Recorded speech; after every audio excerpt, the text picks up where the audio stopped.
सहना भवतु सहनौ भुनक्तु सह वीर्यं करवावहै तेजस्विनावधीतमस्तु मा विद्विषावहै। ॐ शान्ति शान्ति शान्तिः। गुरुर्ब्रह्मा गुरुर्विष्णुः गुरुर्देवो महेश्वरः गुरुरेव परं ब्रह्म तस्मै श्री गुरवे नमः। समस्तजनकल्याणे निरतं करुणामयं नमामि चिन्मयं देवं सद्गुरुं ब्रह्मविद्वरं सद्गुरुं ब्रह्मविद्वरं शंकराचार्यं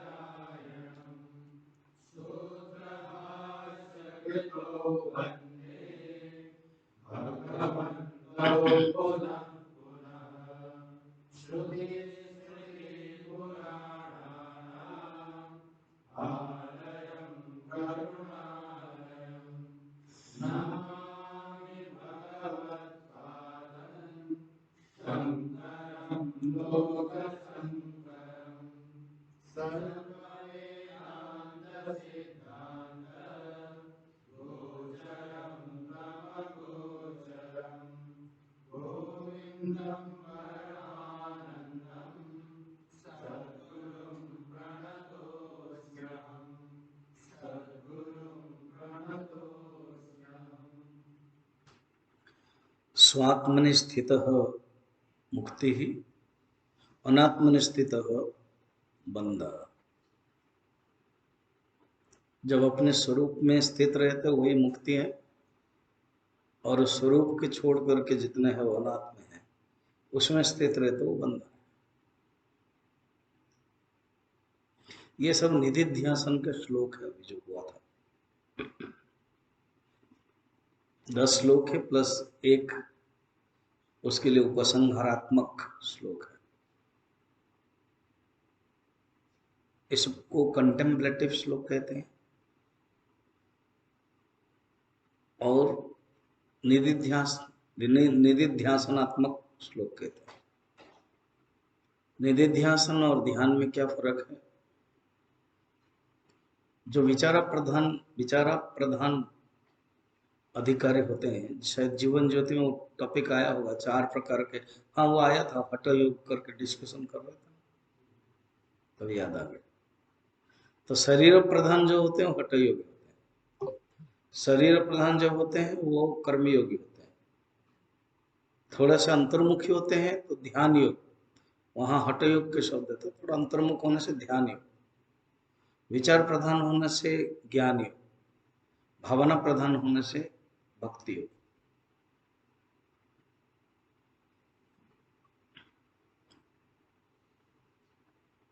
अब इसको हटा करके अभी सिर्फ 2 प्रकार के अधिकारी को हम डिस्कशन कर रहे हैं। एक है ध्यान योग वाले और एक है विचार योग। कर्म योग को छोड़ो, भक्ति योग को छोड़ो। कुछ ऐसे साधक होते हैं उनके पास इतना टेक्निकल वर्ड पसंद नहीं है। हमेशा ही तुम पारिभाषिक शब्द में है, वो अधिष्ठान क्या है, अध्यास क्या है, उसको छोड़ो। केवल चिंतन करो, मन को अंतर्मुखी बनाओ। मन के अंदर जो वृत्तियां आती है उस वृत्तियों को निरीक्षण करो और उस परमात्मा में चिंतन करो। वो है ध्यान योगी साधक। उनको ये विचार, उनको ये ब्रह्म तत्वमसि अध्यास, अधिष्ठान, स्वरूप लक्षण,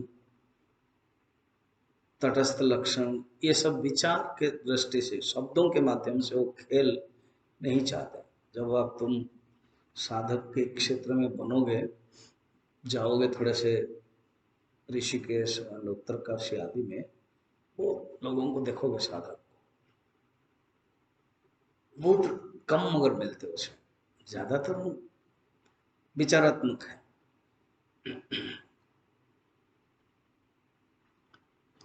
तो स्वामी अखंडानंद जी ने बड़ा सुंदर सिंपल करके बताया, आंख खोल करके जो चिंतन करोगे वो निधिध्यासन है, आंख बंद करके जो करोगे वो ध्यान है। उस दिन एक मेडिटेशन का जो फिल्म हम लोग देख रहे थे, उसमें यही है क्या,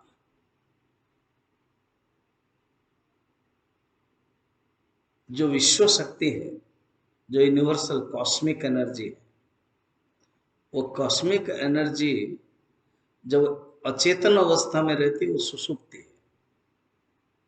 और कॉस्मिक एनर्जी जब जागृत अवस्था में रह जाती है वो ही ध्यान है। तो जो सुप्त अवस्था है उससे जागृत अवस्था करना,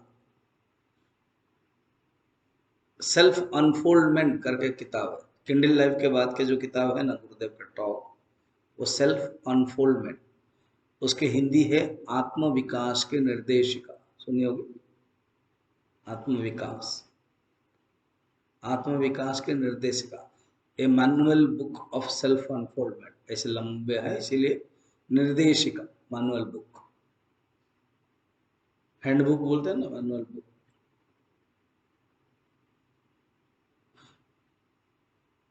तो सेल्फ अनफोल्डमेंट क्या है, अभी एनफोल्डमेंट हुआ है, करना क्या है, अनफोल्डमेंट, वो है ध्यान अवस्था। तो भी वेदांत साधक को भी ध्यान तो चाहिए, वेदांत साधक को भी ध्यान आवश्यकता है, नहीं तो सब विचार विचार विचार विचार ना, लगता है सूखा सूखा हो रहा है, सूखा सूखा समझ रहे हो, तो कभी कभी गीला गीला चाहिए, तो बेस्ट है वो ध्यान। ध्यान में करते समय करना क्या है, इसी को ही अभी वेदांत के परिभाषा में समाधि के तरफ जाते हैं। और सबके सब क्षेत्र में अपने अपने भाषा है, वो सोचते हैं वो हमारा है।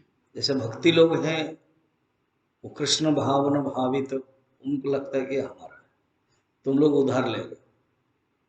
निधिध्यासन हमको लगता है हमारा है, तुम लोग उधार ले रहे। और वो लोग बोलते भी हैं वो निधिध्यासन बड़ा कठिन है, वो वेदांत लोगों का है, हम लोग केवल कृष्ण के चिंतन कर देते हैं, भक्ति करते हो गया। फिर योगी लोग कहते हैं ये हमारा है ध्यान, समाधि भी हमारा है, और वेदांत में भी समाधि के बारे में वर्णन है, निर्विकल्प समाधि, सविकल्प समाधि, दृग्दृश्य विवेक तो वेदांत के ग्रंथ है। कुछ लोग तो शंकराचार्य के मानते हैं और परंपरा में कहते हैं नहीं ये शंकराचार्य की शैली नहीं है, विद्यारण्य के है, पंचदशी और इसको अगर जोड़ेंगे पता चलेगा तो विद्यारण्य के, जो भी वो वेदांत के ग्रंथ है। वो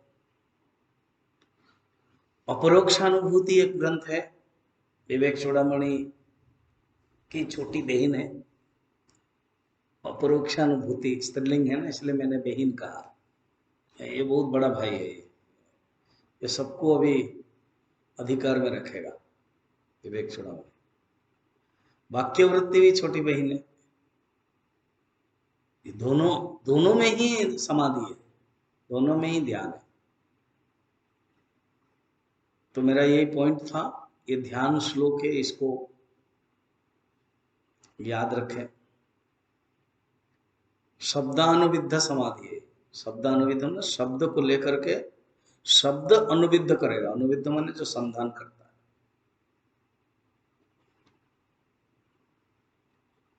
तो शब्दानुविद्ध ध्यानम व समाधि। फिर दृश्यानुविद्धम, अर्थात संसार को देखते हैं और ये अनुभव करना, ये नाम रूप स्फुरणा मात्र है, नाम रूप आभास मात्र है।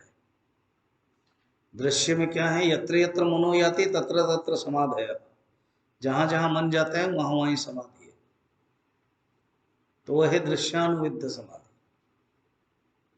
तो समाधि के प्रसंग पर आएंगे तो उसका डिटेल क्लासिफिकेशन देखेंगे। इन 10 श्लोक को ये एक माइल स्टोन है विवेक चूड़ामणि का, इसको अपना अपना बनाना है। जैसे एग्जांपल देते हैं, भोजन बाहर है तो इदम है, जिस समय मुंह में चला गया और मुंह तक है वो भी इदम है। दिखा सकते कहीं देखो चबाते हो नहीं, माँ बच्चे को बोलते हैं ना चबाते कि नहीं, ऐसे ही मत करो, तो वहां तक इदम है। एक बार अंदर चला गया तो क्या बन गया, अहम बन गया। तो इसी प्रकार शब्द है ये, इंफॉर्मेशन टेक्नोलॉजी आईटी, वो जब आ गया, याद भी कर लिए, पढ़ के या याद करके वो केटी बन गया। ये क्या होता है स्वामी जी केटी, ना नॉलेज टेक्नोलॉजी, तुम्हें याद हो गया, तुम्हारा ज्ञान हो गया, और इसको अनुभूति करनी है, क्या भावय, कहाँ, आत्मनि, हृदय में भावना करनी है। ये टीटी है ना, टीटी क्या होता है स्वामी जी, हम तो बैडमिंटन जानते हैं, बैडमिंटन खेलते हैं कभी कभी, टीटी क्या होता है, हाँ टेबल टेनिस। मगर रियली यहाँ का टेबल टेनिस छोड़ो, बहुत हो गया जीवन में, वो बैडमिंटन भी छोड़ो, बहुत हो गया जीवन में। कहाँ हो गया, अभी तो 20 साल हुआ जीवन, यहाँ तो आया है, वो भी छोड़ना है, खेलना है, छोड़ना है। छोड़ना सब बाएं हाथ का खेल होना चाहिए, प्रतिज्ञा होना चाहिए। भीष्म पितामह जैसा प्रतिज्ञा कर लिया तो छोड़ दिया। तो टीटी क्या है, ट्रांसफॉर्मेशन टेक्नोलॉजी, अर्थात जब वो अपना बन गया, वो ध्यान वो मेरा हो गया, कहीं भी हम बैठ के ध्यान कर सकते हैं, तो वो बन गया टीटी। जब आप ध्यान करोगे, टीटी बन गया, तो आपको कुछ कंप्लेन, कुछ अभाव, कुछ अनुपलब्धि, मायूस, कुछ नहीं पता चलेगा।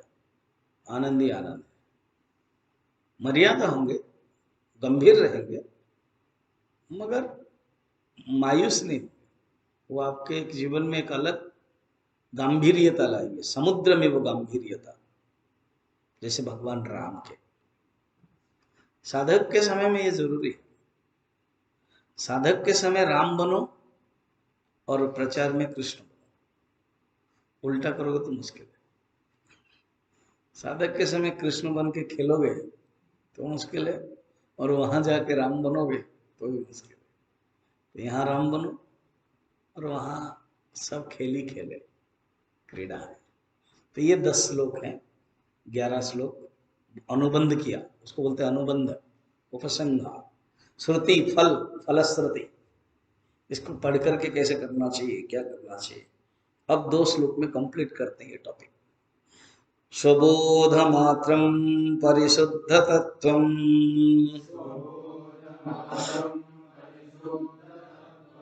विज्ञाय संघे नृपवत्स सैन्ये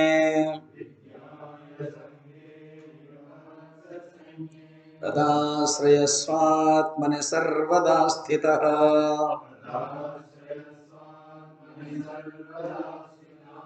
विलापय ब्रह्मणि विश्वजातम्।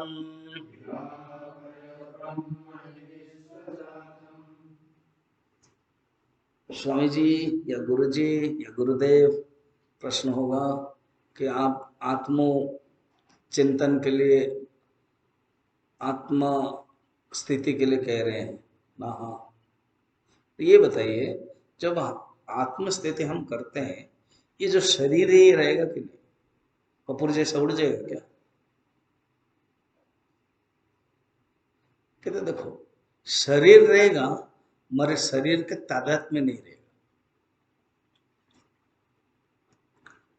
और तुम अपने आप को मिडिल में रखोगे, अनुभव करोगे मैं कौन हूं, आत्मा हूं।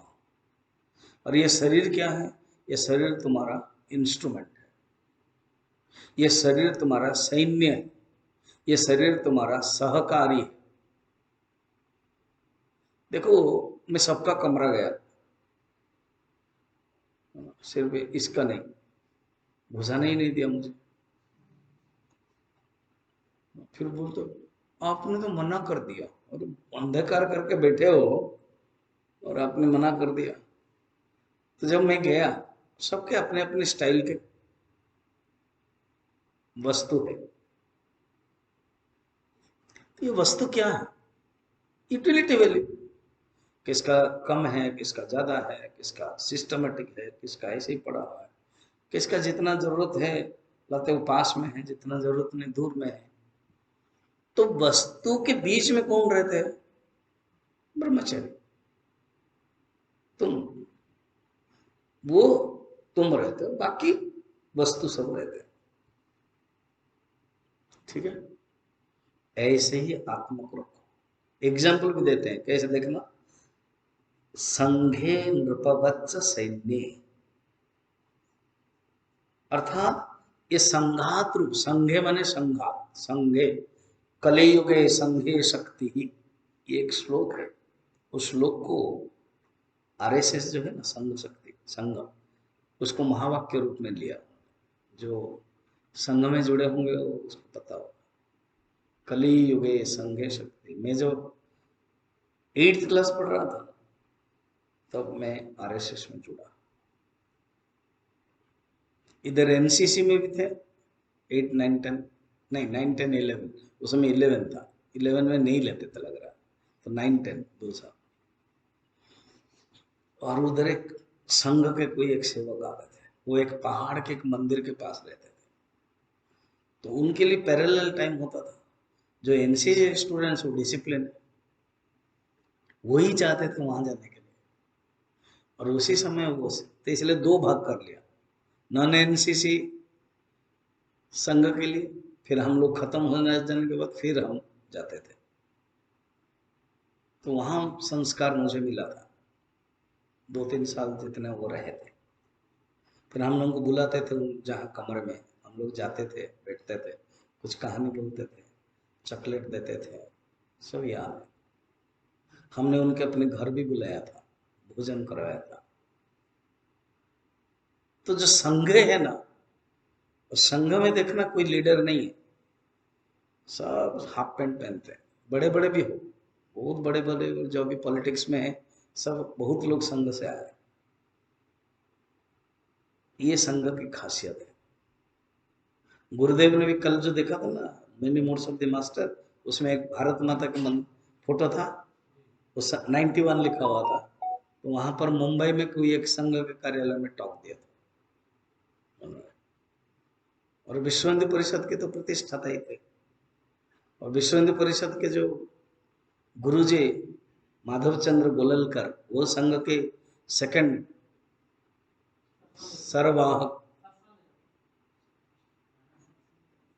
सार संघ चालक ना क्या बोलते हैं, कौन जानता है थोड़ा बताओ, ये ठीक से नहीं बोल पाता। माधव चंद्र गोललकर है वो सेकंड सरस संघ चालक, ऐसे कुछ बोलते हैं। तुमको शब्द दूसरा बोल रहे हो। तो विश्व हिंदू परिषद उन्हीं के प्रयत्न से हमारे चिन्मय मिशन में बना है मुंबई में, याद रखना। विश्व हिंदू परिषद के प्रथम प्रतिष्ठाता, फाउंडर, प्रेसिडेंट गुरुदेव है विश्व हिंदू परिषद। 1993, 1893 में गए थे ना हमारे विवेकानंद जी टॉक देने के लिए, 893, एम आई करेक्ट, 1893, 100 ईयर में गुरुदेव को चांस मिला था। अनेक्वेस्ट देखा है ना, पिक्चर याद नहीं है, 1993 में सितंबर में जाना था हमको, सितंबर 11 था ना जिस दिन स्वामी विवेकानंद जी, तो गुरु जी तेजवानंद जी को दिया ना चिट्ठी कि तुम जाओ करके, चलो उनको पता लग गया था मैं जा नहीं पाऊंगा। संघे, संघ का अर्थ क्या है? इकट्ठा होने को संघ। जैसे तुम लोग इकट्ठा हुए तो वो संघ है। ये शरीर भी एक संघात है, बार बार शब्द आता है ना संघात, क्योंकि ये इकट्ठा हुआ है। पांच ज्ञानेंद्रिय, पांच कर्मेंद्रिय, हाथ पैर मस्तक आंख, ये सब मिला हुआ है, इसलिए संघ है। तो इस संघ के अंदर आत्मा है, जैसे सैनिक के बीच में राजा रहता है ऐसे। तो देखो राजा सैनिक के द्वारा प्रभावित होता है क्या? बल्कि सैन्य राजा के लिए मदद करता है, सहकारी। और राजा खुश रहता है सैनिक अगर उनके आसपास। तो आत्मा मिडिल में है और उसके साथ ये इंद्रियां, ये उपाधि। तो आत्मा उपाधि के द्वारा संश्लिष्ट नहीं होता। शब्द संश्लिष्ट, संसर्ग, संग शब्द, संग, संघ नहीं, संघ संघात, कांग्रीगेशन, संग अटैचमेंट, ग गुण संग, पुरुष प्रकृतिस्थो ही गुण संग अभिजायते। ठीक है, तो वो कहते हैं संग नृपवच्च सैन्ये तदाश्रय स्वात्मनि सर्वदा स्थित। इसी प्रकार ये आत्मा निर्मल ज्ञान है, वो रहता है, सदैव स्थित रहता है। विलापय ब्रह्मणि विश्वजातम, संपूर्ण दृश्य जगत को ब्रह्म में ही विलीन कर लो।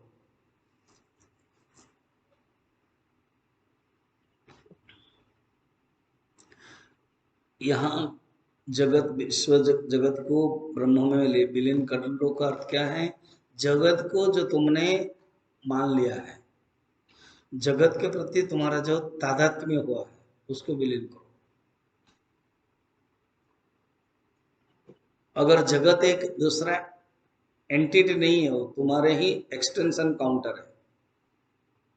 जैसे मकड़ी का जाल है, तो जो मकड़ी है वो जानता है वो मुझसे ही जाल उत्पन्न हुआ है।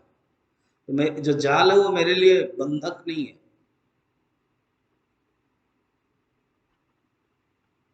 मगर एग्जाम्पल ऋषि लोग बोलते हैं, मकड़ी का जाल में जैसे फंस गया है। वो दूसरा वाला एग्जाम्पल था, तंतु, याद है? तंतु, एक जोक था, वो अपने ही तंतु से वो फंस रहता है, बंध रहता है, बंधा रहता है। और मकड़ी का जाल के लिए यथार्नो ना भी मुंडक उपनिषद, जैसे वो ईश्वर के सृष्टि स्थिति लय के एग्जाम्पल बताने के लिए, उसी से उत्पन्न होते मयि एव सकलम जाति, मयि एव स्थितम, मयि एव लयम याति, तद ब्रह्म अस्मि अहम, वो ब्रह्म में हूं। अब जब अनुभव होगा कि ये दृश्य सेपरेट एंटिटी मुझसे, ब्रह्म से, और ये मुझे प्रभावित करता है, तब इसको बाधित करो। इस दृश्य से कहते हैं। और जो मेरे ही एक्सटेंशन काउंटर है, उसको बाधित क्या करना है? मेरे ही ये स्वप्न दशा में जैसे बनाता हूं। अब जब हम जागृत अवस्था में आ गए और स्वप्न में मन ने बहुत कुछ देखा, बहुत गड़बड़ भी देखा होगा, किसको मारा, किससे पिटा गया, सब कुछ देखा। तो मन को क्या आप करते हो? कुछ करते हो? दंड देते हो? नहीं। जानते हैं मन का ही लक्षण है, मन ही स्थित है, बक सब कल्पना है। मन को ट्रेनिंग देते हो, देखो मन तो ऐसे खराब नहीं होना चाहिए, तुम ऐसे किसी को डंडा नहीं मारना चाहिए, किसी से डंडा खाना नहीं चाहिए, ऐसे बोलते हो। जरूर सब जानते हो ये मन का ही एक्सटेंशन काउंटर कल्पना है, विजृंभते अध्यास है। तो मन का खेल समझ करके कुछ नहीं बोलते। वैसे ही ये जगत क्या है? विश्व का ही आभास मात्र है।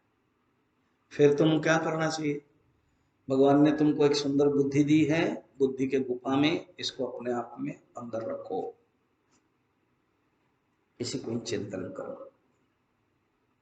अगर तुम अपने मन को बुद्धि माने अपने बुद्धि में ही आत्मा को रखोगे तो दूसरे गर्भ में नहीं जाओगे। ये बड़ा सुंदर बता रहे, एक गर्भ में रहोगे तो दूसरा गर्भ नहीं जाओगे। कौन सा गर्भ? माँ के गर्भ में जन्म मरण चक्र में नहीं जाओगे। अगर तुम आत्म बुद्धि हृदयम अंतर बुद्धि के अंदर रहोगे तो इस बुद्धि से तुम इस गर्त से इस जन्म मरण चक्र के गर्त से तुम मुक्त हो जाओगे। ये बात बता रहे। बुद्धो गुहायाम सदसद विलक्षणम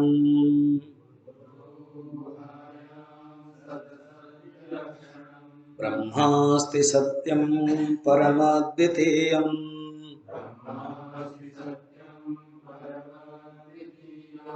तदात्मना योऽत्र वसेत् गुहायाम् पुनर्न तस्यङ्ग गुहा प्रवेशः।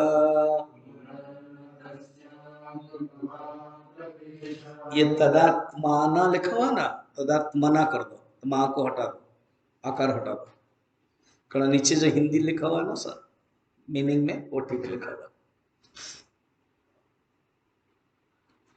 सद असत विलक्षण। सद असत, सत क्या है? स्थूल। असत क्या है? सूक्ष्म। स्थूल और सूक्ष्म से विलक्षण जो ब्रह्म है, जो ब्रह्म है वो क्या है? ब्रह्म अस्ति सत्यम परम द्वितीय, परम अद्वितीय ब्रह्म है। कहाँ पर है? बुद्धो गुहाय, बुद्धि रूपी गुफा में विद्यमान। उसको अनुभव करो। सत्यम विशुद्धम वसुदेव शब्दितम। भागवत में विदुर और मैत्रेय के संवाद मैंने बताया था शायद कल। विदुर और मैत्रेय के संवाद में मैत्रेय जी उनको समझा रहे। विदुर जी ने एक सुंदर प्रश्न रखा। प्रश्न का सारांश ये है, हर मनुष्य चाहता है सुख, मगर मनुष्य को सुख के बाद दुख, दुख के बाद सुख आता है और दुख ही ज्यादा आता है।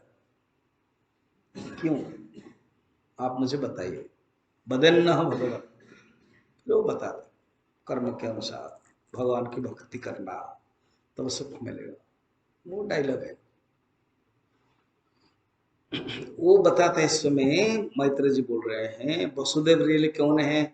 न सत्व मन शुद्ध अंतकरण वसुदेव। यहाँ पर बुद्धि गुहाया, बुद्धि रूपक गुहा में ही ये ब्रह्म है, अनुभव कर सकते। ऐसा कैसे है? ब्रह्म तो इधर सर्वत्र बोल रहे।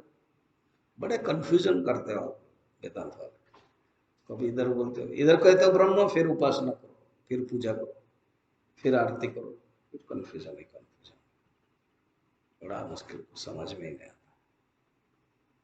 यहाँ पर भी बोलते हो कि बुद्धि में ही है, तो कहीं बाहर नहीं है क्या?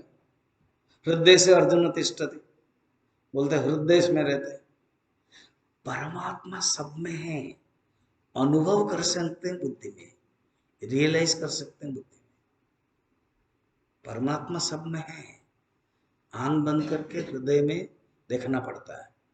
जब एक बार देख लिया तो आंख खोलो या आंख बंद करो, कोई फर्क नहीं।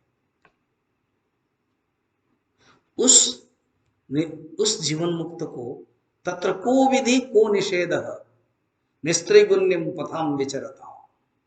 निस्त्रिगुण्य पथ के विचरत जीवन मुक्त के लिए कोई विधि, कोई निषेध नहीं। ये कहाँ का श्लोक? उपनिषद का ही, वेद का ही। कहते वेद का कोई विधि निषेध नहीं है। निस्त्रिगुण्यम पथाम विचरता, निस्त्रिगुण्य पथि में विचरण करने वाला, जो अर्थात 3 गुण से जो ऊपर हो गए, निस्त्रिगुण्य भवार्जुन, उनके लिए कुछ नीति नियम नहीं है। जो नीति नियम से होती है साधक के लिए। और आप बोलोगे नहीं मैं साधक से ऊपर उठ गया, बढ़िया है, सुंदर। ईमानदार हो जाना चाहिए कि रियली मैं साधक हूं, तभी कुछ प्राप्त कर सकते हैं। पहले से ही बोल देंगे नहीं मैं साधक से ऊपर उठ गया, तो फिर जो मिलने वाला है वो भी नहीं मिलेगा।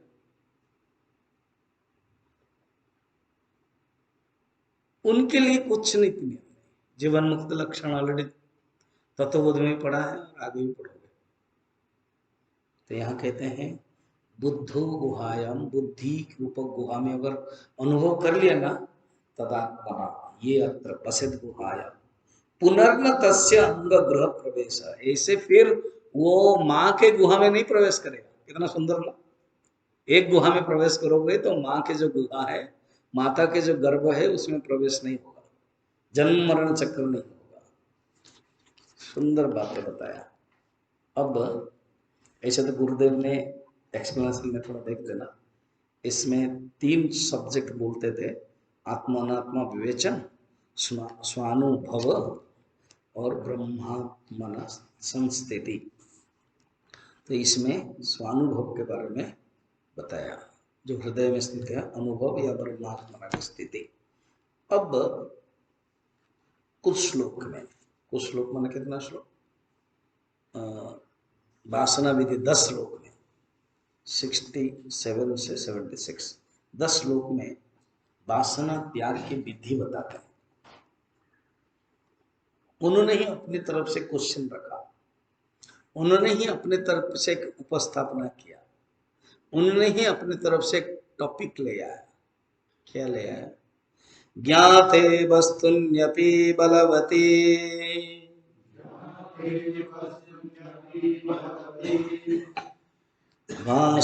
वासनानादिरेषा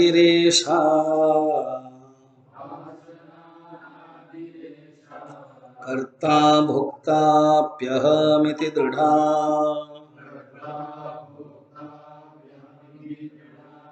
यास्य संसार हेतुः प्रत्यग् दृष्टयात्मनि निवसता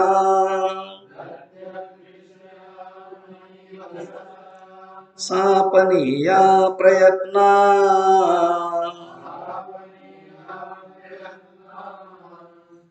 प्राहु मुक्तिर्प्राहुस्तदेह मुनय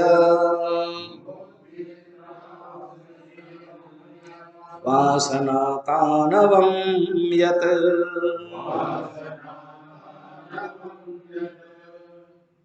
एक सुंदर सिद्धांत का उपस्थापना करते हैं। साधना के अंतर्गत हमारे भी जीवन में ये आने वाली है। अगर आ रही है तो भी बढ़िया है, नहीं आई है तो आने वाली है। देखो ये जो शास्त्र है ना, ये शास्त्र है, कैसे समझो, एक बेल्ट है, वो बेल्ट के अंदर जैसे घुसते हैं ना, या आजकल कभी कभी साइंस सिटी या कहीं कुछ चीजें देखोगे तो वो अंदर घुसोगे तो लगता है कि तुम किसी गुफा के अंदर घुसे, फिर लगेगा तुम किसी ट्रेन के अंदर गए, फिर लगेगा तुम रेगिस्तान में गए, फिर लगेगा तुम कहीं उद्यान में गए। ऐसे एक एक के बाद एक एक घुसो, फिर लग रहा है कि तुम महाकाश में घूम के आए, फिर ऐसे कुछ अनुभव करके फिर वापस आए। 40 मिनट का हुआ, 400-500 रुपये ले लिया और कुछ नहीं, अपने ही सीट में बैठे थे। और वो सीट का पता नहीं कैसे सिस्टम है, वो ऊपर नीचे होता है। उसको अगर देखोगे तो लग रहा है वही सीट है, केवल कभी नीचे कभी नीचे। उसके लिए 400 रुपये ले गए। लाइट बंद है, कुछ कर नहीं सकते हो, मोबाइल भी ले लेते हैं, है ना। और इंटरेस्टिंग है, जब तक नहीं देखा लगता है कि देख ले, देखने के बाद लगता है कुछ नहीं है। दिल्ली के लड्डू खाया तो भी पछताया, दिल्ली के लड्डू नहीं खाया तो भी पछताया है, हिंदी में। तो इसी प्रकार ये शास्त्र है, जब पढ़ते जाओगे ना, एक एक करके अनुभव होगा। क्या बोल रहे हैं? ज्ञाते वस्तुनपि बलवती वासना अनादिरेशा। आत्मवस्तु का ज्ञान होने पर भी, यहाँ थोड़ा सा विचार करो, अगर आत्मा का परोक्ष ज्ञान हो गया फिर क्या वासना है?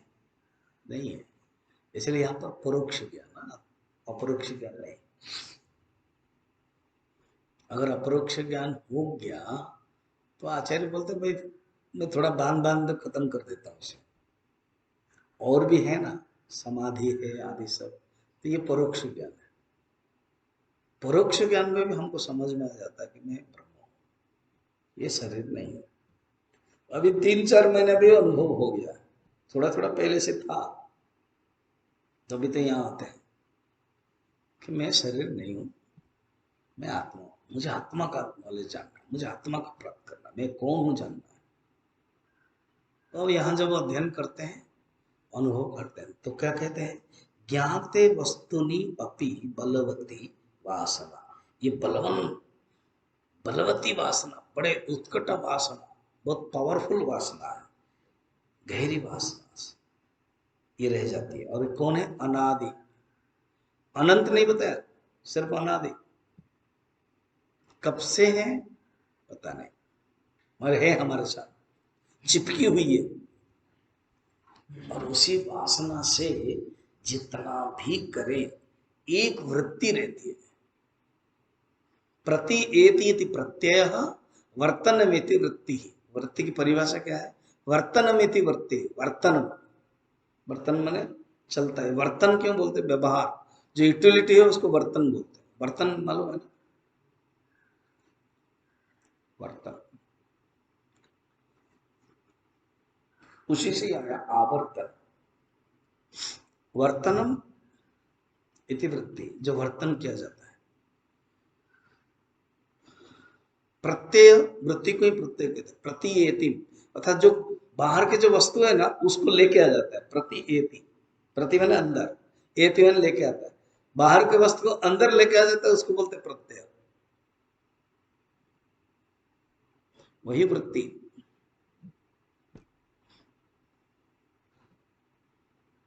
कहते ये जो एक वृत्ति रह रहती है, क्या, मैं करता, मैं भोगता।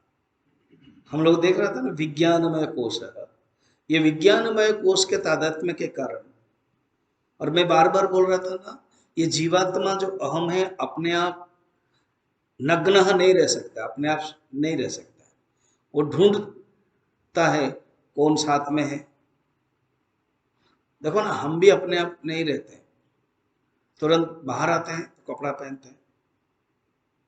शरीर के दृष्टि से शरीर को ऐसे नग्न रखना असामाजिक माना जाता है, तुरंत पहनते हैं। फिर हर संस्था में सबके अपने अपने rule, code of conduct dress है, वही ड्रेस पहन के आते हैं। कि कंपनी ने जो ड्रेस दिया वो फिर वो पकड़ता है, जो CISF वाला बोलता है नहीं मेरा आज बर्थडे है, तब छोड़ता है, नहीं तो वही ड्रेस वो कहीं क्यों नहीं लेकर है, तो बोलता है स्कूटर में है, पहन का, फिर वो जाता है उसके ऊपर पहनता है, तो फिर जाओ। हम लोग भी ब्रह्मचारी,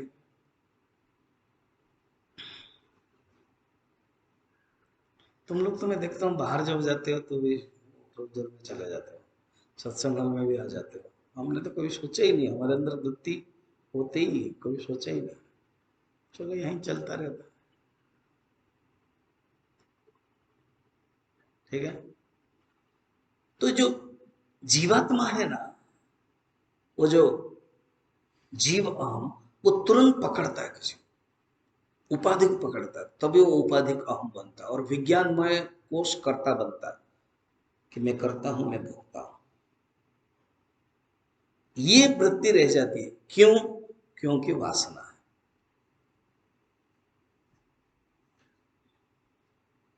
अंतःकरण वृत्तिश्च चितिश्चैव ऐक्यमागता। अंतःकरण वृत्ति और ये जो चिति है, चेतन, इसका ऐक्यता हो गई। मेरे सिंपल भाषा में, वो पानी खाली नहीं रह सकता, वो पानी में ईंट को गीला करेगी, क्योंकि पानी निराकार है, खाली कहां जाएगा, वो ईंट के पास जाता है, इसीलिए दीवार गीला हो जाता है। निर्गुण हमेशा सगुण के पास जाएगा, निराकार हमेशा साकार के पास जाएगा, निराकार साकार बनना ही चाहेगा, साकार के साथ ही ऐक्य करेगा, साकार के साथ ही पकड़ के रहेगा, तो पकड़ के लेता है। वासना कल्पित, उसी से ही वासना बढ़ जाती है। क्योंकि उसका जो धर्म है उसके पास आ जाता है। अब ईंट गीला हो गए तो हम बोलते हैं ईंट गीला है, और ईंट का अपना धर्म नहीं है, पानी का धर्म उसमें चला गया, फिर हम कहते हैं ईंट गीली है। तो वासना कल्पे, स्वप्नों में भी यही होता है, जागृत अवस्था में भी होती है। ये जो वासना है ना, ज्ञाते वस्तुन्नपि बलवती वासना नादिरेशा कर्ता भोक्ता भी अहम इति दृढ़ वास्य संसार हेतु। क संसार हेतु न कर्ता भोक्ता है भावना इति, कर्ता भोक्ता भाव इति संसार हेतु। ये सूत्र याद रखना। शंकराचार्य गीता के भाष्य में लिखते हैं 14 चैप्टर के, कर्तृत्व भोक्तृत्व लक्षण संसार 13 चैप्टर 14 में क्या लिखते हैं? प्रकृति तत्व ही संसार है, संसारित्व। संसारित्व क्या है ना, प्रकृतिस्थ है, अर्थात उपाधि में तादात्म्य होना ही संसारित्व है। खाली उपाधि आपको तकलीफ नहीं देता, खाली सैन्य आपको तकलीफ नहीं देता, सैन्य उपकारिणी है, और सैन्य के साथ तादात्म्य करोगे तो दुख देगा। राजा अपने स्थिति में रहेगा तो दुख का कारण नहीं। राजा मगर सोचेगा कि मैं सैन्य मैं छोटा हूं, पता नहीं मैं जीतूंगा कि नहीं, गया हारेगा। मैंने बताया था जो हिटलर है वो कैसे हारा।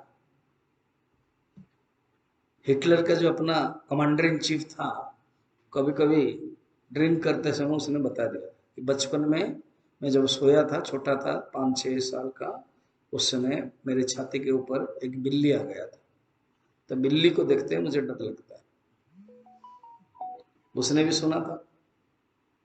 बाद में यही कमांडर इन चीफ शत्रु पक्ष में चला गया, तो वो जो शत्रु राजा उसने कहा कि तुम तो हिटलर के नजदीक थे, शत्रु पक्ष के क्या दोष है ढूंढो, उसी के ऊपर आक्रमण करेंगे।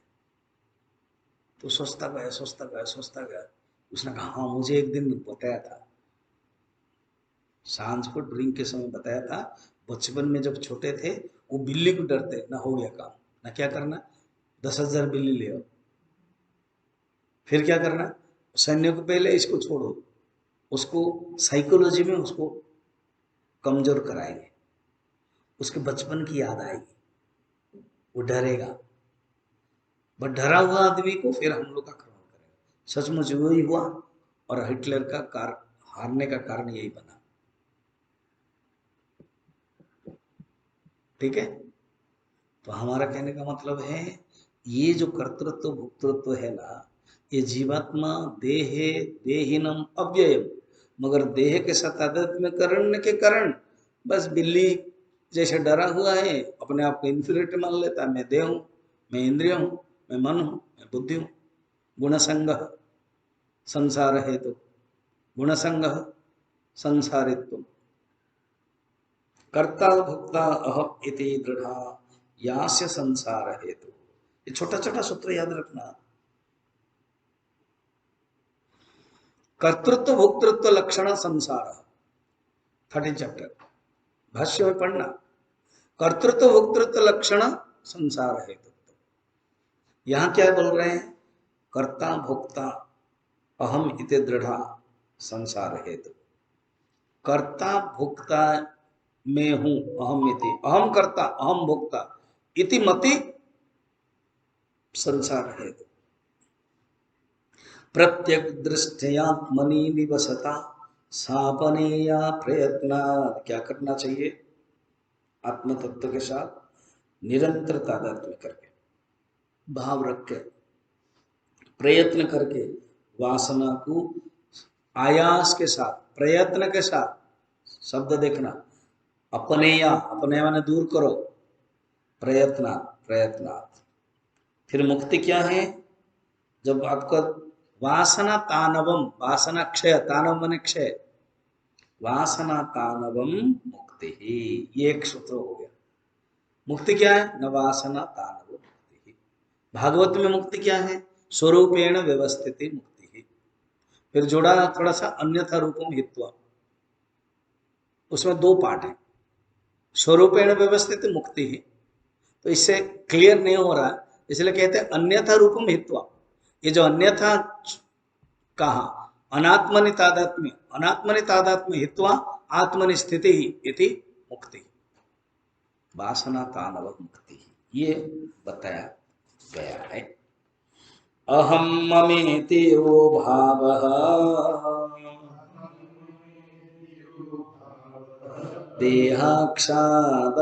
देहाक्षादावनात्मनि अध्यासोऽयं निरस्तव्यः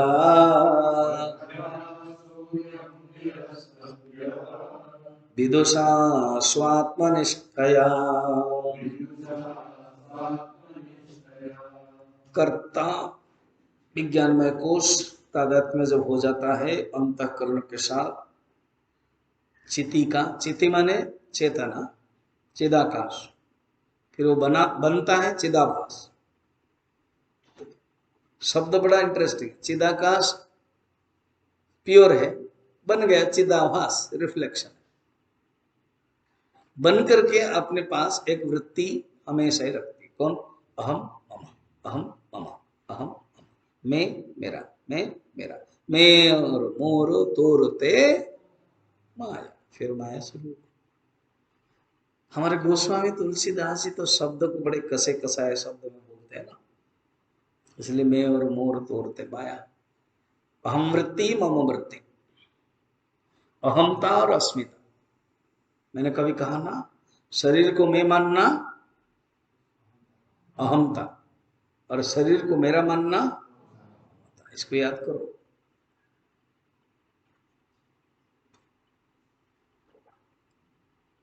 अहम मम इति भावः, देह अक्षि, अक्ष मना इंद्रिया, एक ही इंद्रिय बोलकर बोल देते हैं अक्षि इंद्रिया, अक्षि आदव अर्थात इंद्रिया, जैसे युधिष्ठिर आदव, तो अक्षि कहने से बाकी सभी अक्षि आदव। क्या कर लिया आपने? अनात्म, ये जो अनात्मा है ना, उसी में ही अध्यास आरोपित करना। अध्यास क्या है? अनात्मनि आत्मभाव अध्यास, सिंपल। अनात्मा में आत्मभाव करना अध्यास। इसको क्या करना है? निरस्तव्य, हटाओ। किसको? विदुषी लोगों को। कैसे? आत्मनिष्ठया, आत्मा में निष्ठा करोगे तभी हटेगा।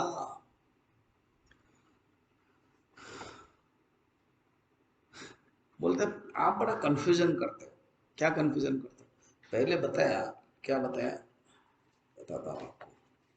ज्ञाते वस्तु नहीं, अपनी पहले बता दिया वस्तु का ज्ञान हो गया, फिर भी बता रहे हो वासना है। बोलते देखो बाबा, वस्तु का ज्ञान होता है तो क्या होता है? परमानेंट नहीं रहता है तेरे पास। फिर कैसे? ना जब ध्यान करते हो ना बैठते हो, तब तुम अनुभव होते हो कि तुम ब्रह्म हो। फिर बीच बीच में कमर्शियल ब्रेक आ जाता है। एक कमर्शियल ब्रेक क्यों आता है? वासना, अहम मम, अहम मम। इसलिए आत्मनिष्ठा जरूरत है। हमेशा ही चिंतन करते रहो, बिल्कुल मौका मत दो वासना, अध्यास बनने के लिए मौका मत दो। यही वासना, इसको और क्लियर करेंगे। लोक वासना, शास्त्र वासना, देह वासना, सब बताएंगे। तो इसलिए इसको ध्यान रखो। टॉपिक वासना है ना, तो पहले वासना जानेंगे तभी धीरे धीरे हटाएंगे। अभी मैं अखंडानंद जी की किताब पढ़ रहा था, तो उसमें कहते हैं साधक को 4 चीजें याद रखना है ध्यान में। क्या कहते? अंदर, मन के अंदर काम क्रोध के वश में न होना है। काम क्रोध को लाना ही नहीं, वासना को लाना ही नहीं है, नंबर 1। सेकंड कहते हैं मन को दुश्चरित्र नहीं बनाना है। वो उपनिषद में है, कठोपनिषद में, दुश्चरित्र को लेना नहीं है। थर्ड कहते हैं सिद्धि के पीछे भागना नहीं है। मन थोड़ा सा शांत हो जाएगा तो खुश हो जाता है, हाँ प्राप्त कर लिया, फिर मतलब हो गया। अभी तुमको पता है, अभी से बता देता हूँ, जब 1.5 साल हो जाएगा ना, लगेगा कि हो गया, वही वही दोहरा रहे हैं अभी, और कुछ है नहीं इनके पास। रामचरितमानस भी पढ़ लिया, वही चीज है। विवेक चूड़ामणि तो पहले ही से पढ़ लिया था, वो आए थे पढ़ा के चले गए थे। फिर आत्मबोध तो पढ़ लिया था पहले ही, फिर कुछ कुछ बहुत कुछ पढ़ लिया मैंने, वही वही दे रहा है, कुछ नहीं, सिर्फ आत्मनिष्ठा। अभी जस्ट चल रहा जाना चाहिए, अगर येलो येलो डर्टी फेलो नहीं बनना है तो। इसलिए कहते हैं सिद्धि के पीछे मत भागना, कहीं भी रहो अपने आप को साधक बनो, एक साधक वृत्ति। सिद्धि अहंकार को मत घुसने दो। और लास्ट में क्या पता है, ये जो मन है ना, वो धोखाबाज है। इनको बोलने की शैली बहुत सुंदर है खंडानंद जी का, बाद में सुनना।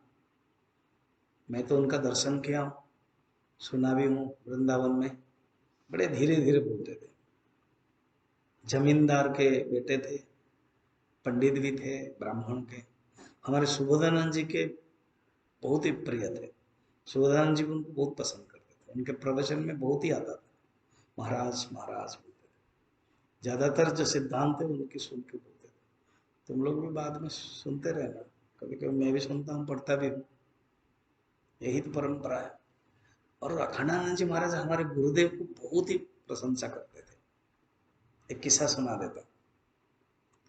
मुंबई में अखंडानंद जी का हर प्रवचन होता था।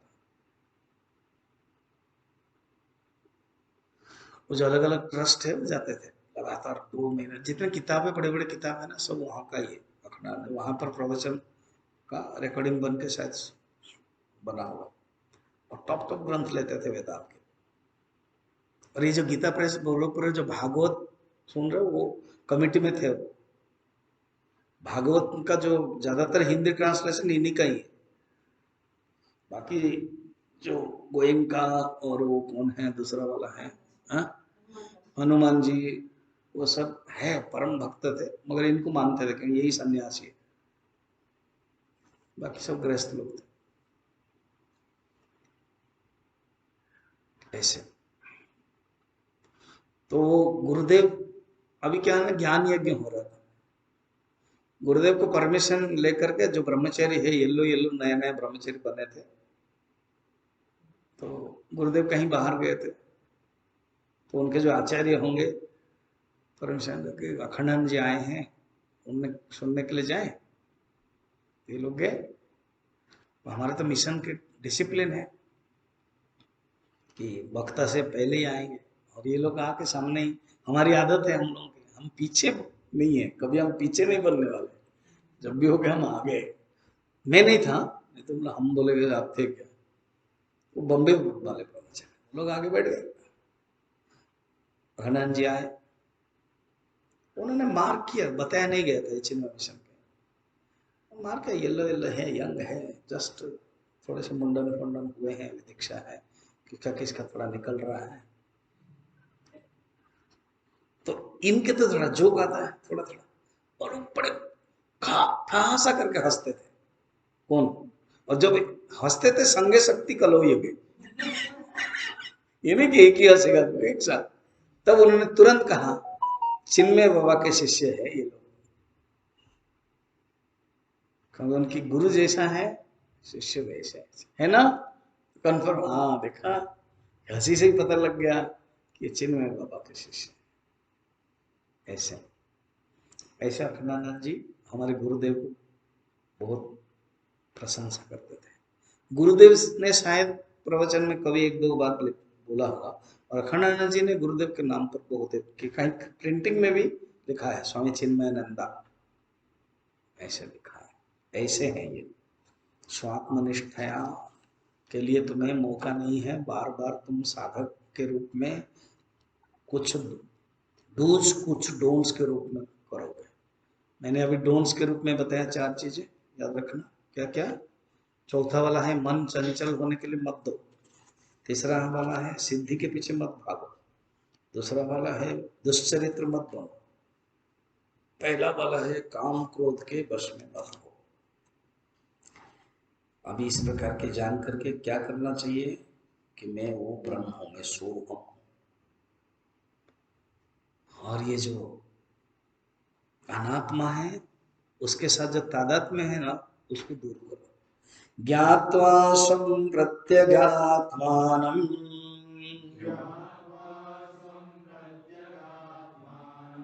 बुद्धि तद्वृत्ति साक्षिणम् सोहमित्येव सद्वृत्त्या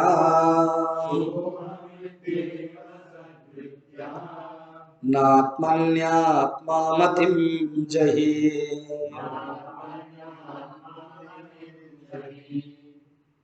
ज्ञात्वा स्वं प्रत्यगात्मा, अपने ही प्रत्यगात्मा।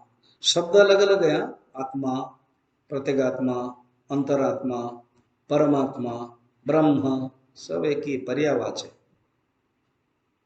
क्यों इतना नाम बोलते हैं, हमको कंफ्यूजन लगता है, क्योंकि एक ही शब्द में ना हमारा मन बोरिंग होगा, चिंतन नहीं कर पाएगा, इसलिए अलग अलग नाम से उसके शब्दानुविद्ध समाधि होगा, अर्थानुविद्ध। शब्दों के अर्थ ही तो हमें बताता है, शब्द के अर्थ ही तो हमें ऊपर उठाता है।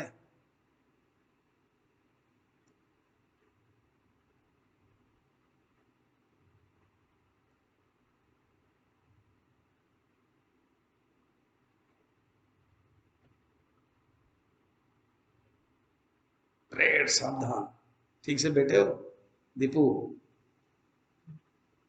क्या हो रहा है? शरीर के प्रति इतना अत्याचार क्यों? स्त्री जैसा बैठ रहे हो, जो स्त्री लोग बैठते हैं ना, हाथ पैर को ऐसे करते हैं, साधक जैसे बैठे। 40 साल से मैं अपने कमरे में चेयर टेबल नहीं रखा। अभी डाइनिंग हॉल में तो बैठना पड़ता है, तो भी मैं ऐसे ही बैठता हूँ, ऐसे खाने के समय ऐसे करके। किसी कॉन्फ्रेंस में किसी टॉक देने के लिए जाता हूँ तो जो भी चेयर, अभी देखते हो जो मैं उपनिषद गंगा देखता हूँ तो फिर वो मेरा आदत बना, एक नीति नियम बना, बैठने की सिद्धि आसन सिद्धि होनी चाहिए। अनेक साधु संत ऐसे ही बैठते हैं। वृंदावन, वृंदावन में तो देखा नहीं कि मैं ज्यादा जगह गया नहीं।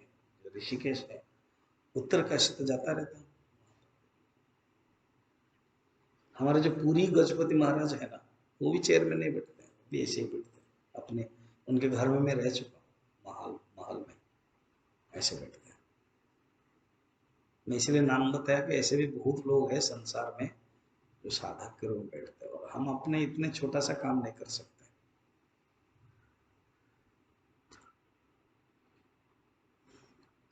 हर एक क्लास में बोलना पड़ेगा तो फिर ये नेगेटिव है।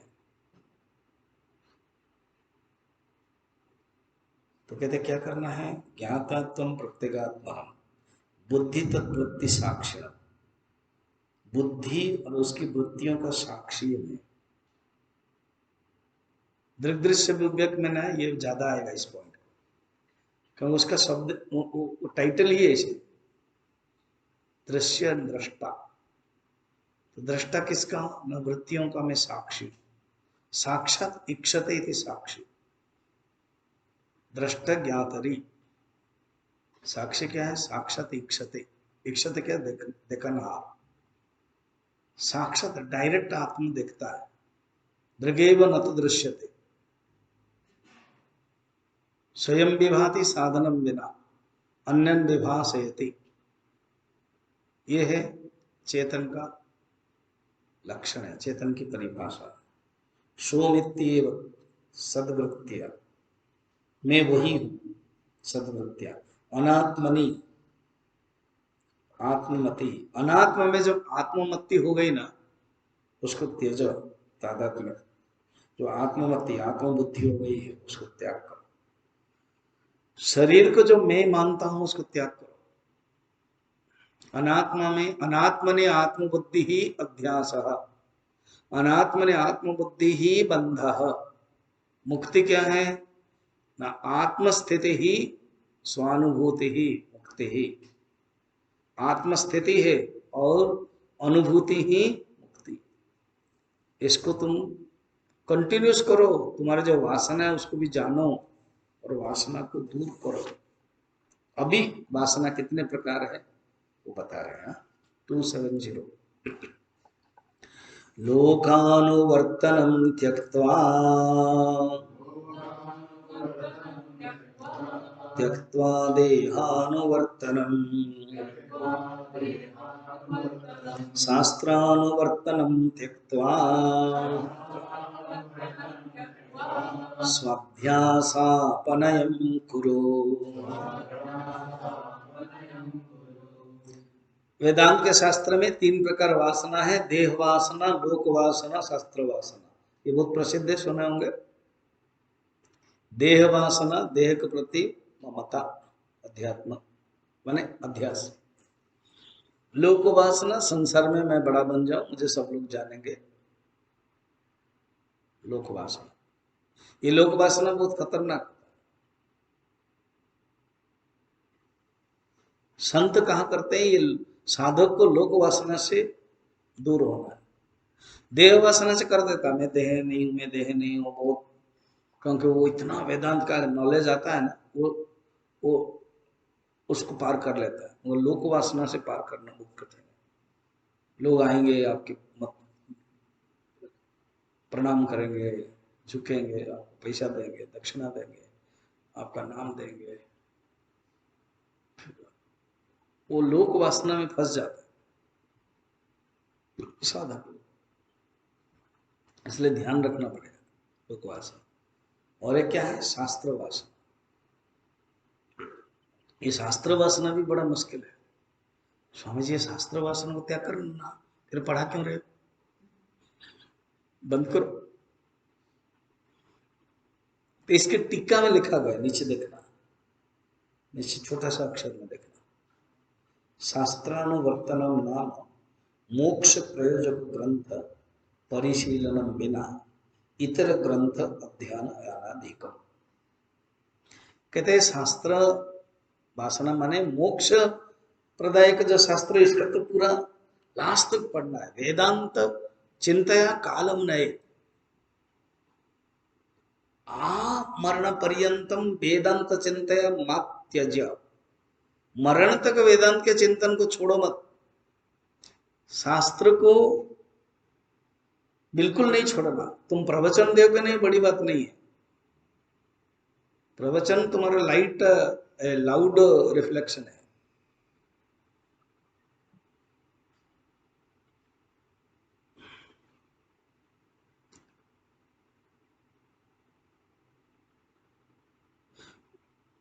अनभ्यास है शास्त्रम विषम, ये एक सूत्र समझा। अगर शास्त्र, ये कहां वेदांत में ये ऐसे करते हुए देह वासना का प्रतीक है। इतना देह वासना से उठ कर रखो, उसको ऐसे ऐसे खिला रहे हैं।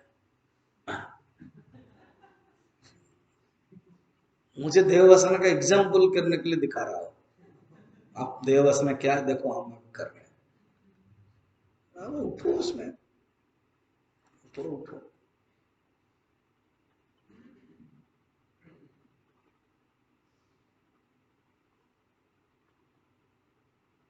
जीवन मुक्त के लक्षण में तो आएगा, ये शरीर भजक बिंदु में पड़े हो, याद है। संगरतो वा संग विहीन, योगरतो वा भोगरतो वा संगरतो वा संग विहीन, यस्य ब्रह्मणि रमते चित्तम नंदते नंदते नंदते। कभी गंगा के किनारे, कभी कीचड़ में। गीता के महात्मा में कहानी है, एक ब्राह्मण थे, वैसे ही पड़े थे तो भगवान शंकर जाके रक्षा करते थे। शास्त्र के जो है अभ्यास रखना चाहिए। अनध्यास शास्त्रम विषम। अध्ययन नहीं करोगे ना, शास्त्र फिर जहर जैसा है, वो आपको हेल्प नहीं करेगा। अध्ययन तो जरूरत है, अभ्यास तो जरूरत है। अनभ्यास है, अभ्यास करोगे।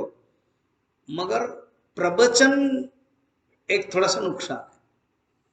प्रवचन, क्योंकि उसमें अहंकार आता है, मैं ज्ञानी हूँ, मुझे, वो बड़ा ध्यान रखना। एक संत ने मुझे कहा, प्रवचन के लिए होड़ मत लगाना बेटा, इसके पीछे मत जाना, ये तुमको शास्त्र वासना से जकड़ देगा। ये एक सोने की जंजीर है, सोने की जंजीर समझ रहे हो, ये ही सोने का जंजीर है, इसलिए ध्यान रखना साधक के लिए। और लोक वासना इसी से ही होता है। तुम शास्त्र बोलोगे आप कितना बढ़िया बोलते हो, फिर छाती उस समय 56 हो जाता है, इससे दूर रहना। लोक वासना, ये दोनों साथ जुड़े हुए। तो ये जो 3 वासना, उसको अनुवर्तन शब्द कहा है, बड़ा इंटरेस्टिंग अनुवर्तन, मैं समझा रहा हूं। लोक अनुवर्तन क्या, अनुवर्तन माने वर्तन, मैंने कहा था ना व्यवहार, तो लोक के साथ अनुवर्तन, लोक व्यवहार, शास्त्र व्यवहार, देहानुवर्तन, अर्थात कम्युनिकेशन बोलते हैं, संबंध बोलते हैं, संसर्ग कहते हैं, अनुवर्तन। व्यवहार के एक परिभाषा था ना, शब्दानुचार स्फुरणम व व्यवहार। व्यवहार क्या है, शब्दानुचार, शब्द उच्चारण करते वही व्यवहार। सबरे कहा था मैंने, सब कोई है नहीं, किसके साथ शब्द बोलोगे, कितने बड़बड़ाओगे, फिर धीरे धीरे बड़बड़ाना बंद हो जाएगा। व्यवहार में नहीं, शब्द उच्चार और स्फुरणम व, स्फुरणम शब्द स्फुरण, वो व्यवहार है, इसको बोलते हैं अनुवर्तन। और ये 3 ही हैरान करने वाला, शरीर के साथ व्यवहार, लोक के साथ व्यवहार, शास्त्र के साथ व्यवहार, इसको त्याग करो। ये अध्यास है, स्वाध्यास अपने करो, ये अध्यास है, अपने ऊपर डाला गया है, और इसको करो। लोक वासनया जंतो हो,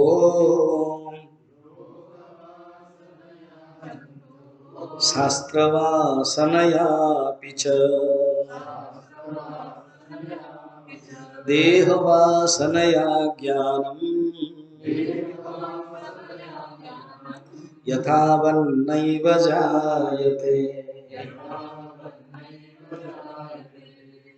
अब जो शिष्य है वो परंपरावादी है, उसने दूसरे ग्रंथ में पढ़ा था वासना कहते हैं, और आचार्य ने वासना शब्द हेडिंग तो दे दिया, वासना के त्याग, और वासना शब्द यहाँ पर न करके अनुवर्तन कह दिया, तो शिष्य को समझ में नहीं आया, मुंह बनाया होगा, जैसे कभी कभी 11 बजे बनाते हो आप, 11:30 बजे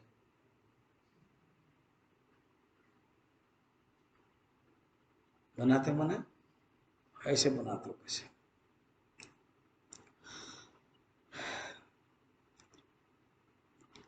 11:30 बजे क्यों लेते हो क्लास, ऐसे मन में आता है ना। तो इसके भी ऐसे होगा कि आपने अनुवर्तन क्यों बोला, तो आचार्य का अच्छा है, ऐसे बाबा इसी को ही वासना कहते हैं, ठीक है, अब खुश है ना, हाँ खुश है। तो लोक वासना, शास्त्र वासना, देह वासना, इस वासना के लिए के वो क्या है, उपनिषद गंगा भी है समझाने के। वो मैंने बताया था ना, एक राजमहल में एक नौकरानी कर रही थी, काम कर रही थी माँ, उसका बेटा देखने लगी, सुन एक राजकुमारी को देखा, तो राजकुमारी को देख करके मन में उसकी वृत्ति आ गई, मैं शादी करूंगी। तो वो दुखी थी नौकरानी। राजमाता ने पूछा क्या हो गया, मैं क्या बताऊं, ना सच सच बताओ, तो ऐसी बात चिंता मत करो, उसको लेके आओ।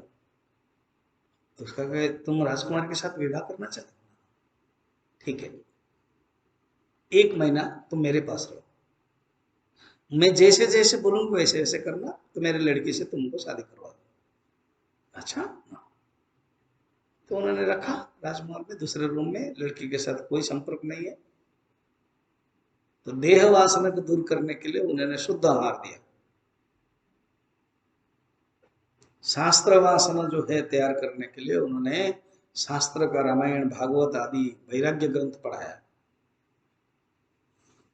फिर लोक वासना को दूर करने के लिए किसी से मिलने नहीं दिया। 1 महीने में उसका मन सात्विक हो गया। फिर पूछा वो राजकुमारी आई, विवाह करोगे? नहीं, मना कर दिया। तो उसी में यही दिखाना चाहते हैं कि जो वासना है उसको चेंज हो सकता है साधना से। स्वाध्यास करो। कैसे? संसार के पीछे भागते रहने की जो कामना है, शास्त्र के कारण जो अध्ययन है, तृष्णा, देह को पुष्ट करने की जो प्रति लालसा है, ये यथार्थ ज्ञान को यथावत प्राप्त नहीं कर सकते। यही ज्ञान का बाधा है।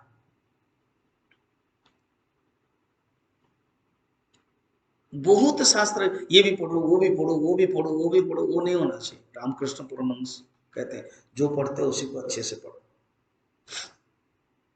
थोड़ा इधर पढ़ लिया, फिर अभी देखेंगे योग शास्त्र पढ़ेंगे, फिर योग शास्त्र पढ़ा, फिर वो लोग भागवत पढ़ेंगे, फिर भागवत पढ़ा, फिर न्याय शास्त्र पढ़ेंगे, फिर न्याय शास्त्र पढ़ा, फिर बोला कि जैमिनी सूत्र पढ़ेंगे, फिर जैमिनी सूत्र पढ़ा, फिर अद्वैत सिद्धि पढ़ेंगे, फिर अद्वैत सिद्धि पढ़े, फिर क्या चल रहा है तुम्हारा?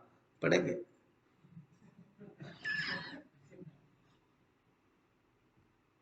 रामकृष्ण परमहंस कहते हैं, ठाकुर कहते हैं एक आदमी ने खोदा कुआं, 25 फीट खोदा, हो गया, इधर नहीं होगा, फिर दूसरा खोदा, उसमें 30 फुट खोदा, पानी नहीं आया, फिर तीसरा खोदा, ऐसे 8-10 खोदा और पानी नहीं आ रहा। ठाकुर कहा कि अरे बाबा एक ही खोदो, अच्छे से खोदो, गर्मी का दिन है, पानी नहीं है, धीरे धीरे पानी का लेवल कम हो रहा है, पूरा 200 खोदो। खोदा तो पानी आ गया। ऐसे ही एक शास्त्र जो दर्शन वेदांत उसको पढ़ रहे हो, उसके लिए आए हो, उसी के प्रति प्रीति रखो, प्यार रखो। और उसी ये एक माध्यम है। शास्त्र इंपोर्टेंट नहीं है, शास्त्र लक्ष्य नहीं है, शास्त्र गोल नहीं है, शास्त्र एक माध्यम है। उसी से अध्यास को हटाने के प्रयत्न करना। निष्ठा गोल है, आत्मनिष्ठा। ठीक है। संसार कारागृह मोक्षमिच्छ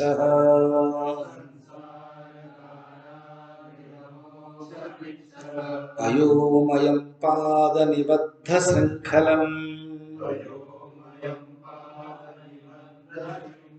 वदन्ति तज्ज्ञापटुवासनात्रयम् योऽस्माद् विमुक्तः समुपैति मुक्तिम्। जैसे कोई जेल में है, कारागार में है, यह संसार रूपी की जेल है, इससे मुक्ति पाना चाहते हो? जरूर। तो पैर में बंधा हुआ है, जकड़ा हुआ है, 3 प्रकार वासना, लोक वासना, हाँ, देह वासना। किसका कौन ज्यादा है? हम लोगों के लिए देह वासना थोड़ा सा इतना कम हैरान नहीं करता, और हमारे लिए शास्त्र वासना बहुत हैरान कर सकता है, लोक वासना हैरान कर सकता है। गृहस्थ करे लोक वासना नहीं, कोई जाने या ना जाने फर्क नहीं पड़ता है, शास्त्र का तो नाम ही नहीं सुना, देह वासना में जकड़े हुए।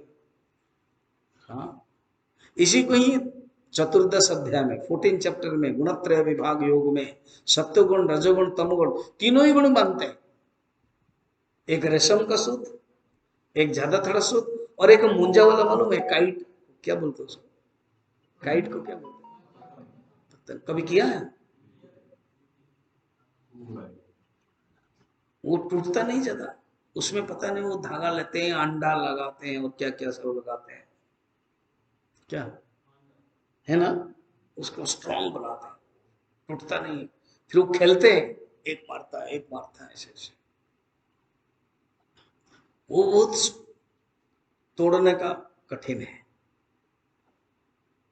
और जो धागा है मिडिल वाला, मरे जो हम लोग के जो कपड़े का जो थ्रेड है ना, जो सिलाते हैं, वो अगर किसी ने आपको बांधा है, हंसते हो आप, उसने 1-2 बार बांधा, अब हंसते क्यों? हो गया तुम्हारा बांधा? हाँ, हो गया, टूट गया। मगर हनुमान जी को तो कितना बड़ा बांधा, तो भी ऐसे ऐसे कर दिया। यही अर्थ है, हनुमान को सप्तगुण, रजगुण, तमगुण कोई बांध नहीं सकता। ये जो तीन रस्सी है ना, ये बांधा हुआ है, तीनों से जो मुक्त होते हैं वही मोक्ष प्राप्त करते हैं, इसी से ही मोक्ष प्राप्त करना है। फिर आगे देखेगा। ओम पूर्ण